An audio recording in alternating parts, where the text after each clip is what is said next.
वस्त्र युवक ठंडे स्वर में बोला। उसकी आंखें तलवारों जितनी तेज थीं, अथर्व को तीव्रता से घूरती हुईं, और उसके शरीर के चारों ओर एक भयंकर आभा घूम रही थी। वह झरनास्तर का एक अभिजात था और अब वह अपनी आभा का उपयोग कर रहा था। यह आध्यात्मिक स्तर पर एक प्रकार का प्रभुत्व था। अथर्व ऐसा व्यवहार कर रहा था जैसे उसे कुछ महसूस नहीं हो रहा था। उसने कल 7 द्वितीय तारा गोलियां उली थीं और अपनी दिव्य चेतना की शक्ति को बहुत बढ़ा लिया था। कोई भी जो उस पर प्रभुत्व जमाने के लिए अपनी आभा का उपयोग करने का इरादा रखे, उसे कम से कम आध्यात्मिक महासागर स्तर में होना होगा। हरे वस्त्र युवक आश्चर्य महसूस किए बिना न रह सका। उसने पहले ही अपनी आभा घुमा ली थी, लेकिन अथर्व से बिल्कुल कोई प्रतिक्रिया क्यों नहीं थी? यह अनंत है, बड़े भाई, शिष्य अनंत। वह अनुशासन समिति की टीम 7 के टीम नेता हैं। काले कपड़े पहने एक युवक बोला। हरे वस्त्र युवक की पहचान का परिचय देते हुए, एक और बात, वह बड़े भाई के सबसे वफादार अनुयायियों में से एक भी है, लवराज ने आंतरिक रूप से जोड़ा। चूंकि यह इतना अच्छा अवसर था, वह बेशक अपने लिए उपलब्ध सभी संसाधनों का अधिकतम उपयोग करेगा और अथर्व से एक बार और हमेशा के लिए निपटेगा। सबूत पहले से ही अच्छी तरह तैयार था और अभी भी उसके बड़े भाई का एक चाकर जल्लाद की भूमिका निभा रहा था। अथर्व इस आपदा से कैसे बच पाएगा? मैं बहुत व्यस्त हूं और मेरे पास तुम्हारे साथ बर्बाद करने का समय नहीं है। मुझे अपनी जगह पर ले चलो, मैं उसकी तलाशी लेना चाहता हूं, अनंत बोला। अथर्व ने अपने हाथ पीछे रखे और बोला, तुम्हारे पास ऐसी चीज करने का क्या अधिकार है? क्या तुम अनुशासन समिति के काम में बाधा डालने की कोशिश कर रहे हो? अनंत अंधेरे स्वर में बोला। वह लवराज के अनुरोध पर यहां था, इसलिए बेशक वह अथर्व को भी अपना दुश्मन मानेगा। उसके लिए विनम्र होने की कोई जरूरत नहीं थी। अथर्व जोर से हंसा और बोला, मुझे मत बताओ कि तुम अनुशासन समिति के लोग सिर्फ एक छोटे संदेह की जरूरत रखते हो और तुम बस किसी के भी रहने के क्वार्टरों को खंगाल और तलाशी ले सकते हो। अगर ऐसा है तो ऐसा लगता है जैसे मैंने साबुन की एक पट्टी खोदी है और मुझे संदेह है कि वह वसुदेव द्वारा चुराई गई थी। इसलिए मुझे तुम्हें उसकी जगह की तलाशी लेने के लिए परेशान करना होगा। वे सब सदमे में घुट गए। वसुदेव कौन थे? रसायन विभाग के प्रधानाध्यापक और एक कृष्ण श्रेणी उच्च स्तर रसायनविद। स्थिति के संबंध में वह मार्शल कला विभाग के प्रधानाध्यापक गंगाधर से भी थोड़े ऊंचे थे। अगर वे वास्तव में उनके क्वार्टरों की तलाशी लेने की हिम्मत करते, क्या वह व्यावहारिक रूप से जल्दी मरने की आशा नहीं था? अथर्व सचमुच ऐसा कहने की हिम्मत करता था। उसने वसुदेव के बारे में मजाक करने की भी हिम्मत की। क्या वह अपने जीवन को बिल्कुल नहीं संजोता था? अनंत का चेहरा पागलपन से फड़क रहा था, महसूस करते हुए कि यह अथर्व सचमुच एक उन्मत्त आदमी था। अगर अथर्व द्वारा वसुदेव के बारे में बोले गए उपहासपूर्ण शब्द वास्तव में फैल गए तो उसे निश्चित रूप से मौत तक पीटा जाएगा। वह आध्यात्मिक आसन स्तर के शक्तिशाली योद्धा के बारे में इतनी आकस्मिकता से कैसे मजाक कर सकता था? इस बात का जिक्र न करें कि वसुदेव के पास कृष्ण श्रेणी उच्च स्तर रसायनविद की प्रतिष्ठित स्थिति के रूप में एक और स्थिति थी। तुम अपनी खुद की मौत की तलाश कर रहे हो, वह ठंडे स्वर में बोला। चूंकि अथर्व ऐसा अहंकारी मूर्ख था, उसके लिए कोई और आरक्षण रखने की जरूरत नहीं थी। वह बोला, तुम वास्तव में गुरु वसुदेव का अपमान करने की हिम्मत करते हो। उसे पकड़ो। ओह, मुझे देखने दो, कौन कदम उठाने की हिम्मत करता है?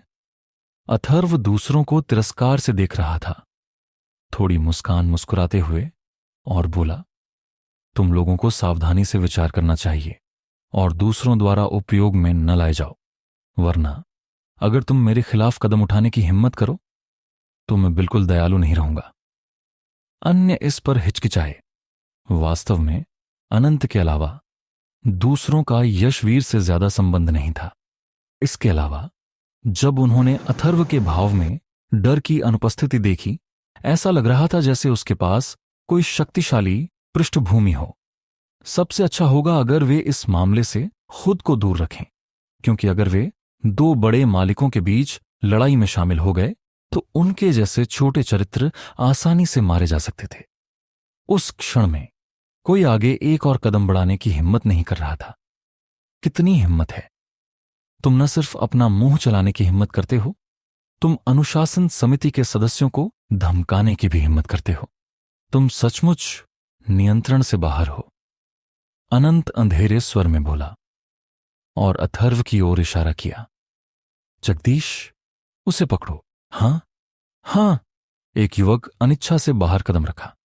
वह स्वाभाविक रूप से जानता था कि अनंत यशवीर का चाकर था और अब यह मामला लवराज से संबंधित था। तब यह इससे अधिक स्पष्ट था कि यह लवराज और अथर्व के बीच टकराव था, या इसे यशवीर और अथर्व के पीछे खड़े व्यक्ति के बीच टकराव माना जा सकता था। और अब वह इन दो शक्तिशाली पक्षों के बीच फंसा हुआ था। इस टकराव का विजेता चाहे कोई भी निकले, उसके लिए कोई लाभ नहीं था। इसलिए बेशक वह अत्यंत नाराज था, लेकिन अनंत टीम नेता था। इसलिए जब तक वह अनुशासन समिति से इस्तीफा देने का इरादा न रखे, उसे पूर्व के आदेशों का पालन करना होगा। छोटे भाई शिष्य अथर्व, मैं तुम्हें आत्मसमर्पण करने की सलाह देता हूं। जगदीश ने हमला करने की मुद्रा अपनाई।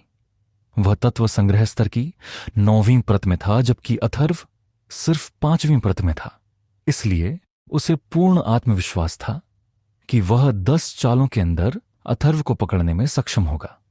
अथर्व ने सिर हिलाया और बोला, तुम्हारे पास अभी भी मुझे पकड़ने की क्षमता नहीं है। जगदीश क्रोधित हुए बिना न रह सका। वास्तव में उसके पास ज्यादा पृष्ठभूमि नहीं थी, लेकिन तत्व संग्रह स्तर की 9वीं परत की उसकी शक्ति प्रामाणिक थी, वरना वह पहली जगह में अनुशासन समिति में शामिल होने के योग्य नहीं होता। और अब तत्व संग्रह स्तर की मात्र 5वीं परत में साधना वाले एक छोटे भाई शिष्य ने वास्तव में कहा कि जगदीश पूर्व को पकड़ने में सक्षम नहीं था। यह निस्संदेह उसके गर्व पर एक प्रहार था। तुम अभी भी बकवास क्यों कर रहे हो? उसे अब पकड़ो, अनंत ने आग्रह किया। तब माफी। जगदीश ने अपना कदम उठाया और अथर्व की ओर धावा बोला। मोहनदास अपना कदम उठाना चाहता था।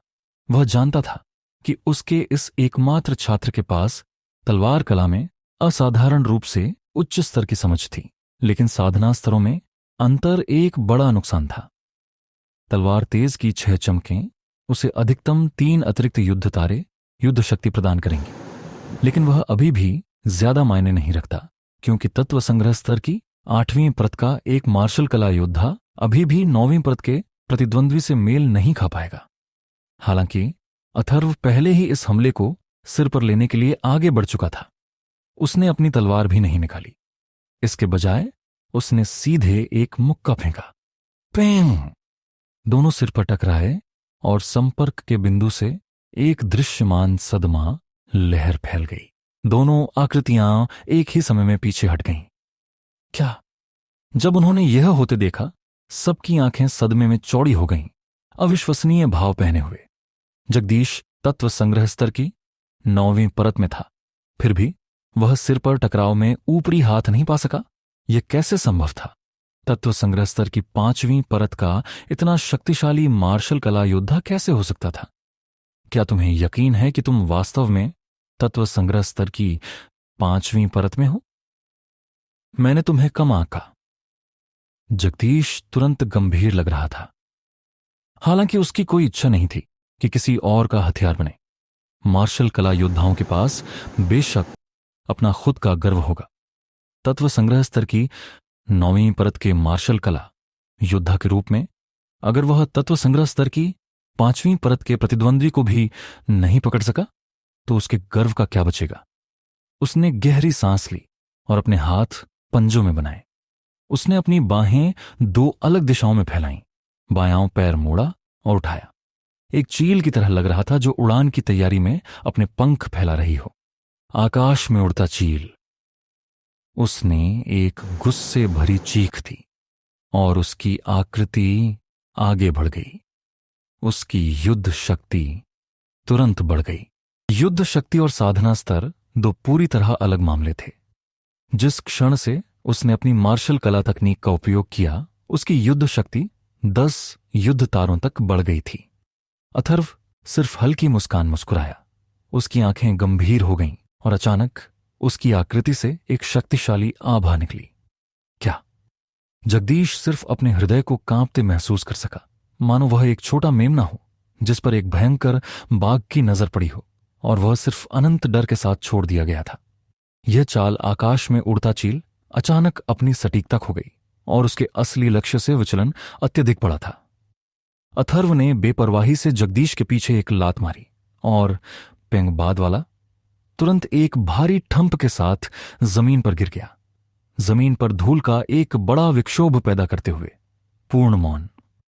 दिव्य प्रकाश अकादमी में जगदीश को एक अभिजात नहीं माना जा सकता था, लेकिन तत्व संग्रह स्तर वालों में उसकी क्षमता उसे तत्व संग्रह स्तर के शीर्ष 100 मार्शल कला योद्धाओं में रैंक करने के लिए पर्याप्त थी। फिर भी अब वह वास्तव में तत्व संग्रह स्तर की 5वीं परत के मात्र मार्शल कला योद्धा द्वारा एक चाल में हरा दिया गया। वे अपनी आंखों पर कैसे विश्वास करें? क्या महान कमीना! कोई आश्चर्य नहीं कि वह इतना अहंकारी था। तो ऐसा लगता है कि उसके पास वास्तव में कुछ क्षमता है। अनंत की आंखों में एक ठंडी रोशनी चमक उठी। वह बाहर कदम रखा और आगे बढ़ा। उसने खुद कदम उठाने का फैसला किया था। अथर्व इस पर थोड़ा गंभीर लग रहा था। अनंत झरना स्तर में था, और अगर तुम उसकी युद्ध शक्ति को तत्व संग्रह स्तर के स्तर में परिवर्तित करो तो वह कम से कम 20 तारे होगी। इसके अलावा इस अनुमान में अभी भी कृष्ण श्रेणी मार्शल कला तकनीकों के उपयोग से दी गई उन्नति शामिल नहीं थी। बेशक अनंत के पास कोई कृष्ण श्रेणी मार्शल कला तकनीक नहीं हो सकती थी। पीछे हट जाओ। मोहनदास अथर्व के सामने खड़ा हो गया। उसकी आंखें क्रोध से चौड़ी। उसने पहले हस्तक्षेप नहीं किया था, लेकिन अथर्व के शिक्षक के रूप में वह निश्चित रूप से सिर्फ खड़े होकर नहीं देखेगा जैसे उसके खुद के छात्र को दूसरे द्वारा अपमानित किया जा रहा हो।